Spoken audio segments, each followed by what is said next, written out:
Cette plante elle est si particulière déjà parce qu'elle a un effet décoratif qui est supérieur à beaucoup de plantes ornementales. D'une espèce d'orchidée à une autre en fait, on retrouve des formes qui sont tout à fait géniales, quoi.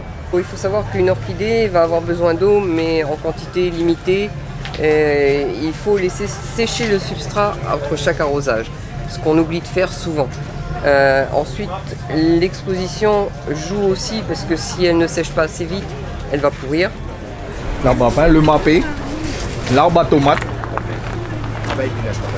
Ça, c'est un figuier de Calédonie. Il y a du corosolier. Tout ça, c'est un peu des fruits un peu exotiques qui sortent un peu de l'ordinaire, que les gens ils ont un peu oublié. Donc l'arbre à tomate, c'est un arbre qui est l'arbre fondateur de l'aubergine et de la tomate. C'est un arbre qui est millénaire.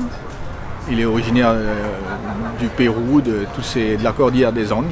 En Calédonie, il pousse très facilement, mais il faudra quand même en prendre soin parce qu'il aime bien un sol humifère et très drainé, léger, c'est-à-dire un terreau mélangé avec du fumier de cheval, un vieux fumier de cheval. Alors le jus de plume, l'idée vient de ma grand-mère qui à l'époque tuait un poulet toutes les 2 semaines et mettait les plumes dans son jardin. De par mes études universitaires, j'ai fait quelques recherches et il s'avère que la plume est un excellent apport d'azote.